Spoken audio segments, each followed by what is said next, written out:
আসসালামু আলাইকুম। So guys, সবাই কেমন আছেন? আশা করি আলহামদুলিল্লাহ সবাই ভালো আছেন। আমিও আলহামদুলিল্লাহ ভালো আছি।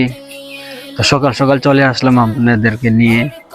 তো আমি এই রমজান মাস আজকে ফজর নামাজ পড়ি, মানে 2-3 দিন ধরে ফজর নামাজ পড়লে বিকালবেলা ওইটা হাঁটি একটু এবারে এলাকায়, ভালোই লাগে। তা আজকে ভাবলাম আজকে একটা ছোট্ট একটা ভিডিও করব, যেহেতু আমার একটা নতুন চ্যানেল আছে, ফেসবুক পেজ আছে। তো আজকে ফজর নামাজ পড়তে কি মানে অপেক্ষা করতেছি যে ওই সময়টা কখন আসবে, মানে ওই ওয়েদারটা কখন আসবে যে আমার মানে সেই ভালো লাগতেছে ওয়েদারটা, বুঝছেন?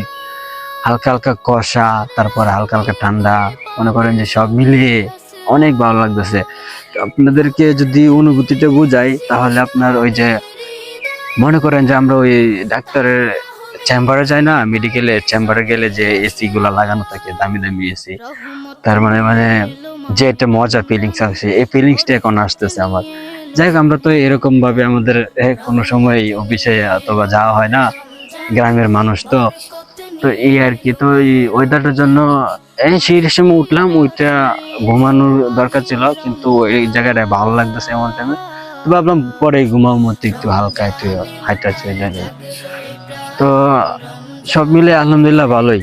আমার সবাই সাপোর্ট করবেন, পেজটি ফলো করে দিবেন এবং চ্যানেলটা সাবস্ক্রাইব করে রাখবেন। আর কমেন্ট বক্সে জানিয়ে দিবেন যে কিভাবে কি করতে হয়। আমি একটা নতুন নতুন ভাই ব্লগ শুরু করতেছি, কেমনে কি করতে হয় কিছুই জানি না। তো ভাবলাম ওইটা আমাদের বাসার সামনেই, আপনার এই আমাদের বাসার সামনে ওইদিকে রাস্তা। তো ভাবলাম আমার বিকাল একটু হাঁটি, সকালে হাঁটলে হাঁটলে হাঁটাচলা করলে ভালো লাগে। ওইদিকে আপনার ক্ষেত, জমি, ধান ক্ষেত করছে, ওইদিকে আপনার সরিষা ছিল, এখন আপাতত কিছু নাই। তো যাই হোক, সকাল টাইম ভাই মানে বলে বোঝানো যাইব না যে এরকম ভালো লাগতেছে আর কি। তো সবাই আমাকে সাপোর্ট করবেন, এমন পাশে থাকবেন, কমেন্ট বক্সে জানিয়ে দিবেন কেমনি কি করতে হয়। তো সবাই ভালো থাকবেন। আজকে এই পর্যন্তই, তো দেখা হবে অন্য আর একদিন। আসসালামু আলাইকুম।